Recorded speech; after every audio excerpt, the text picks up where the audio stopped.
Saturday. I'm hungry, so I'm finna make some breakfast. I don't think I'm finna show y'all the process, but I'm gonna show y'all the plate afterwards. But yeah, let's get into it.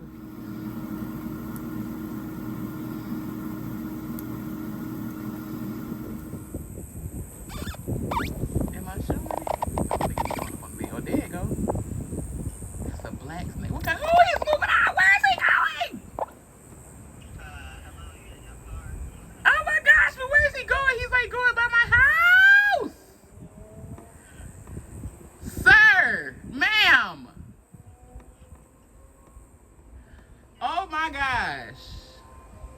Several days later. Wagwan Park people. Long time, right? But we there.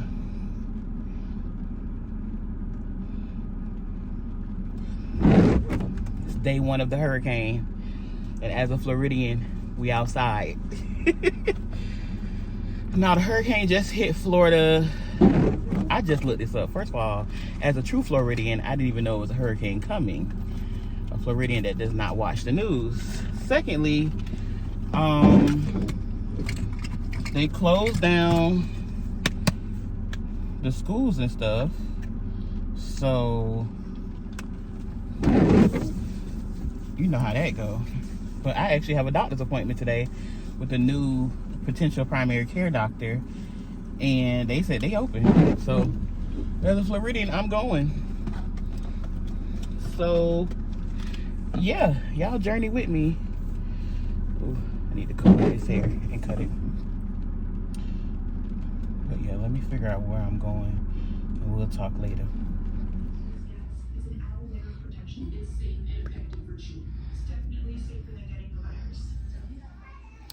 So, finished my doctor's appointment. It went well. Now I am downstairs waiting to get back in my car because it's pouring down rain for real. It sounds like it's slacking up.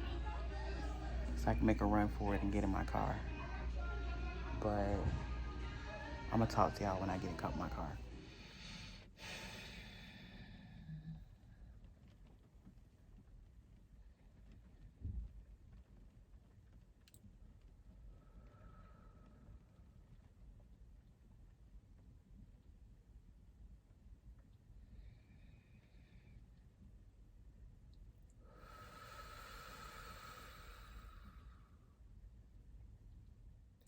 I really be having to decompress after doctor's appointments.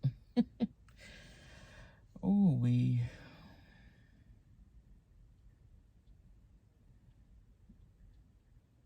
and it seems like I've been going to the doctor every week this month for new things. And it's just like, no, for the past 2 months, I'll say, whether it's been virtual or in office. And it just comes with having, like, moving to another state, having to reestablish like your primary care doctor and stuff like that, your gynecologist.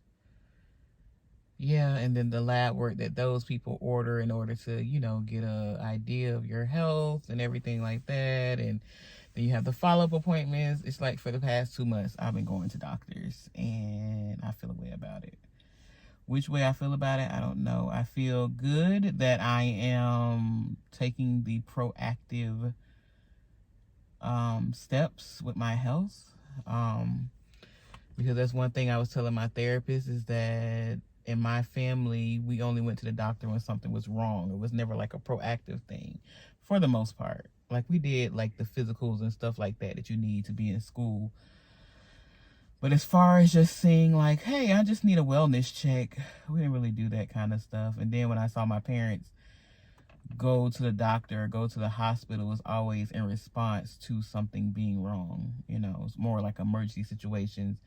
And then from the emergency situation, then either they had to be admitted to the hospital or then they had to be put on certain medications.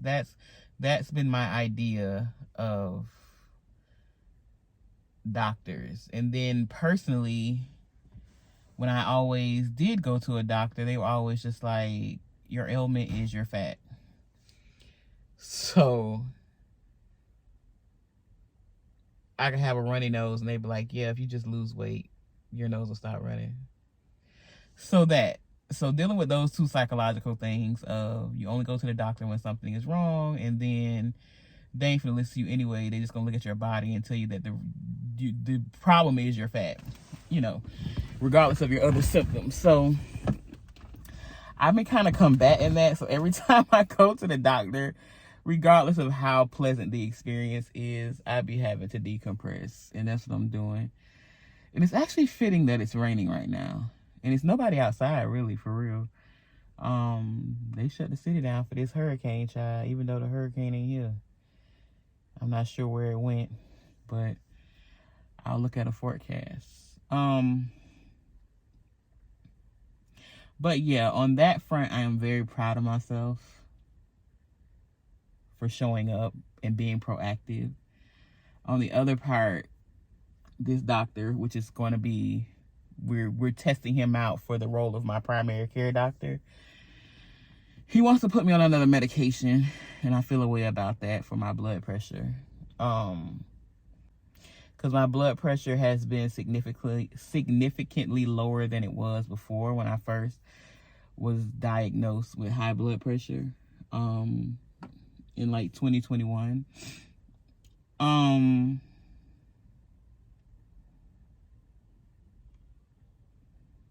But I do understand what he was saying. Because I've gotten it to where my previous doctor in Georgia told me to get it, but that's because my blood pressure was extremely high. So I got it under there, and it's under there. But he was like, yeah, but for your age, I want it even lower, which is understandable. So I'm going to test it out. I asked him about because the things I'd be concerned about, first of all, I don't like taking medicine, number one. Number two is,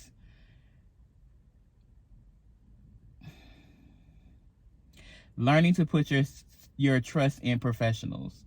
Also, too, though, listening to your body in conjunction with that to make sure everything is copacetic. And then asking a whole bunch of damn questions. Like I asked him about like possible side effects and interactions with the other medication that I'm taking for my blood pressure, blah, blah, blah, blah. He said it's a very clean medicine. Those are his words. Very clean medicine. And usually there are no interactions and stuff like that. So we'll see. And it's a very low dosage. It's just 5 milligrams. So we'll see. And I always was kind of leery about talking about this on my vlog. But at the same time, I feel like it could help somebody who may be in the same situation that this is making me emotional. Who may be in the same situation I am about when it comes to doctors, when it comes to going to doctors as a woman, when it comes to going to doctors as a black woman, when it comes to going to doctors as a fat black woman. All those intersections matter, and it equates to a different experience. So, I try my best to get black women doctors. Like my gynecologist is a black woman. My therapist is a black woman. But this is a white guy. But he was very nice. He was very nice, and his medical assistant is very nice. She was very nice. She did randomly talk to me about, oh, I understand. Like, let me just say this to all the medical professionals out there. Just because someone is fat does not mean they want weight loss surgery. So she just took it upon herself to tell me about, oh yeah, I used to be this way and I had weight loss surgery. I had gastric bypass surgery. And I was like, oh, okay. And she was just like, yeah, but now I have to take 20 pills a day because I am like severely vitamin deficient. And her teeth went bad because it takes all the minerals out and stuff like that. And I'm like, girl, you are not being a great spokesperson for gastric bypass, even though I have looked into these things before and I've thought about it, weighed my pros and cons, and still look into these things and research these things. I haven't made any final decisions. But yeah, just don't volunteer information if people aren't asking about it, because some people can be offended by it. And I know that she meant well, and I was not offended by it, but I know that can come off the wrong way. Like, girl, I'm here just to get a checkup. I ain't here to talk about weight loss surgery. So just be mindful, because sometimes that could be triggering for certain people, and everybody's goal is not to lose weight. I know fat phobia is real. And people are like, you're wrong because you're fat. Basically, your body is the problem. And everybody likes to make commentary on people's bodies. Oh, you look good because you lost weight. Oh, you look bad because you gained weight. Like, it's really weird to me. And it's always been weird to me, even since I was a child, like, why there's so much commentary on body and body sizes. But it makes sense with all the other isms: racism, sexism, patriarchy, white supremacy, you know, what we're basing all these things on, BMI, how the person that they based it on is a white, it's just a whole bunch of stuff. There are a lot of intersections, but I'm just saying, be mindful. So overall, it was a pretty good appointment. It was like my first new patient appointment. So he did all the checks. I like that he was very thorough. I like that he explained things to me. I like that he kind of like merged all of my charts and blood work together to kind of get like an overall picture. And I like that he gave his recommendations on what I should do. Of course, he's like, move your body more. You need to be exercising. And I agree with that. But I did ask him in these next, I gotta see him in 3 months. In these next 3 months, if my blood pressure is significantly lower, can we remove these medications? He was like, well, if it's significantly lower, it's because the medication is working. And I'm just like, sir, don't make me slap you. But I understand what he's saying. But he's like, yeah, if it's low where you're not having dizzy spells, then yes, we'll remove the medication. He's like, but that's rare. But then he saw how I was looking at him and he was like, but I love taking people off of medications. I love when that happens. Like, it can happen, sir. Don't try to give me this little pessimistic outlook on stuff. I'm very optimistic about stuff. So,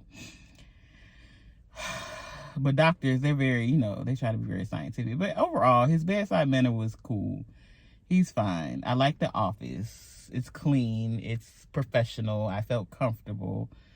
And we'll just see. We will see. I am making my medical dream team, so we'll see. Had a mammogram a couple weeks ago. The results came back good. I was nervous about that. I don't think I ever shared it on the vlog, but I was nervous about it. Because if you don't know, my mom passed away from breast cancer. So that's always a thing in my mind, you know. But my results came back from my mammogram as good. There are no lumps, bumps, anything that they see. Everything looks normal. I also had a CT scan of my abdomen and found out that my uterus is full of fibroids. And when I say full, she said it's like you're 7 months pregnant. So that full. And I was like, it makes sense because my stomach just extends out. I don't have to eat anything. It's hard. During my cycle, it hurts. It's a lot of things, you know, being a woman. Being a fucking woman. I love being a woman. And then there are things. And then, you know, as a black woman, she's telling me, yeah, and it's unfortunate. We still don't know where fibroids come from, even though they disproportionately affect black women. They tried to say it was from the relaxers, but she was like, people that don't even put relaxers in their hair anymore or have not ever had a relaxer are still having fibroids. So, like, what is it? Where do they come from? Why are they in black women so astronomically higher than other people, other women? So that's a whole thing. So I have a follow-up appointment with another gynecologist for potential surgery and removal. Then you have to start thinking about things like fertility. I'm 38, never had children. So yeah, those are the things you have to think about. And even when you start getting into talks about like freezing your eggs and do you want children one day and all those things. So yeah, I have really been decompressing and processing my emotions about all of this. Doctors in general, how I see my future, my quality of life, you know, and then also too, it makes you think about your parents and them not being here and then the ailments that they passed away from and you not wanting to inherit or do that in your life. You know, it's a lot. But I feel like this is the perfect platform to share these things because I know I'm not the only one dealing with these, you know. And I wish I would have had these conversations with my parents. And it was so funny because my therapist, once I kind of told her earlier this week, like everything that was going on with all the doctor's appointments and stuff up and the follow-ups and blah, blah, blah, blah, blah. And she was like, well, with your parents, when did you have these conversations? Or did you ever have conversations about like your parent and their medical history and stuff like that? I said, we had the conversation when it was happening. So if you're getting rushed to the hospital, now we're having a conversation about what's going on. That's when we had it. And it was so funny because my cousin actually posted on her Instagram page, what did she post? And I sent a text to I text my therapist. I said, this is exactly what I'm talking about as far as conversations, when we had conversations, like important conversations in my family. It's like we didn't have them until it was like necessary. Like, oh, by the way, I'm dealing with this. Or by the way, yeah, it's hard for me to breathe sometimes. And I'm just like, what? Excuse me? Wild. But I'm gonna find this because it was so fitting. Like, it was so fitting. It was just so fitting. It says, they said, my parents are the quote, oh yeah, I forgot to tell you I had surgery, end quote, yesterday, years old. Like, oh yeah, I forgot to tell you I had surgery yesterday, years old. That's how we had conversations. Oh, by the way, I had surgery, just in case you didn't know. No, I didn't know. What was the surgery for? What are you talking about? Why wouldn't you tell me? It was a whole bunch of things. That is my life. So now that I am, like my therapist said, well, that stops with you. And I'm like, yeah, but it's still one thing to be like a trailblazer. It's still new to me. So this feels very foreign to me to be proactive, even though it feels right for me personally. But still, it's very scary territory, like saying, hey, I want some medical assistance or medical advice, or I would like to get ahead of this, or I would like to see what's going on with me. And then getting the answers, and then, you know, the anxiety that comes with that. And it's just a lot, child. But anyway, hopefully this segment of our programming has helped somebody, you know, because sometimes you just want to hear somebody else talk about it. You want to hear somebody else's emotions or their experience with it, because child, life be lifing. And that ain't even talking about the emotional part. That's not even talking about the grief part. That's not even talking about none of that. That's just simply saying, hey, y'all, I'm trying to find some doctors, or I found some doctors and I got some tests done and we're trying to make sure we're good, you know, and figure out what next steps are for me to have the best quality of life possible. Like, we're fucking adults. That's the wild part. This is shit adults do. And I'm just like, am I the adult? Child, I don't know who let that happen, because, baby, I am winging it. Okay? Every day, I'm winging it. But anyways, y'all, I'm finna get in this house. The rain has subsided enough for me to go inside. And I've decompressed enough in my car. I'm gonna go get some food, because I haven't eaten yet. I'm gonna drink some water. And I'm gonna go on about my day, baby. One day at a fucking time. That's my recommendation, y'all. Take it one day at a time. Do your deep breathing, ground yourself, and do the next best thing. Like one thing, you know? Don't try to overwhelm yourself with all the steps. Just do the next best thing that will help your situation. All right.